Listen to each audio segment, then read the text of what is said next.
The temperature drops to 12 degrees. Your breath turns white. The wind hits the side of a rusted van so hard it feels like someone is trying to rip the doors off. There's no house, no heater, no power grid to save you, just thin metal between you and a winter that does not care if you make it through the night. Now imagine this. That van cost $500, not $50,000, $500, and somehow someone is sleeping inside it, warm. How? How does a person take a beat-up cargo van with cracked windows and torn seats and turn it into something that can survive a brutal American winter? Hold that question, because the answer isn't what most people think. Picture this. It's January in the Midwest, snow stacking up against tires, highways covered in salt and slush. Inside that van, everything smells like cold metal and old upholstery. The first night is panic. Fingers stiff, toes numb. Every gust of wind feels personal. Modern life teaches us that survival comes from buying more, bigger homes, better systems, expensive gear. But when you only have $500, that illusion collapses fast. The first mistake most people make, they try to heat the space. That's wrong. Heat escapes. Metal is a conductor. You could burn through propane and still wake up shivering. Survival in a van isn't about creating heat, it's about trapping it. Instead of chasing warmth, they shrink the battlefield. Curtains go up first, not decorative curtains, thick, dark fabric layered with reflective insulation, sometimes cut from cheap windshield sunshades. Windows are the biggest enemy. Block them and the van changes instantly. The wind still howls outside, but inside it feels contained. Then comes insulation. Not expensive foam kits, not professional builds, blankets from thrift stores, sleeping bags layered inside each other, cardboard pressed into door panels, even bubble wrap taped behind metal walls. Ugly, improvised, effective. And then the real shift happens. They stop trying to heat the van and start heating themselves. Thermal layers, wool socks, beanies pulled low. A 0-degree sleeping bag becomes the core of the system. Your body produces heat constantly. The goal is simple. Don't let it escape. When done right, the difference is shocking.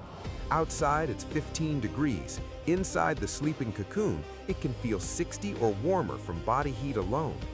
That's the first answer. The secret isn't power, it's insulation and containment. The $500 van doesn't become a house, it becomes a shell, a controlled microclimate built around one human body. And here's the twist most people don't expect. The van isn't the most important upgrade, the mindset is. Because once the cold is handled, another question creeps in. What does it do to a person living like that? Think about it. Every night you're aware of the wind. Every morning you check for condensation on the ceiling because moisture can soak your blankets and turn dangerous fast. You learn to crack a window slightly, even in freezing temperatures, to prevent carbon monoxide buildup if you're using a safe, vented heater. You become hyper-aware. You park strategically, near buildings that block wind, under streetlights for safety, somewhere legal enough to avoid a knock on the door at 2 a.m. Panic slowly turns into precision. There's a strange calm that develops, a rhythm.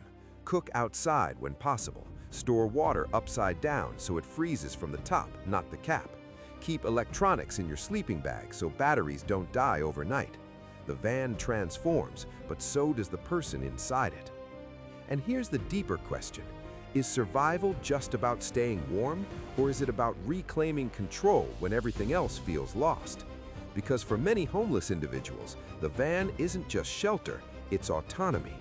4 wheels mean mobility. Mobility means options, and options mean hope.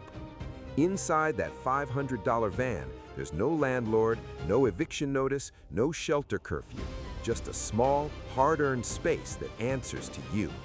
That psychological shift changes everything. Winter doesn't feel smaller, but you feel stronger. You realize survival isn't always loud. It's not dramatic movie scenes with roaring fires. Sometimes it's quiet, layer by layer, decision by decision. A reflective sheet here, a better parking spot there, a routine built from necessity. And the final answer? Turning a $500 van into a winter survival home isn't really about the van at all. It's about understanding heat, mastering small systems, and refusing to surrender to conditions that were supposed to break you. Because when you strip away comfort, what's left is ingenuity. Metal walls, frozen air, a single human heartbeat generating warmth in the dark. And somehow, that's enough to make it through the night.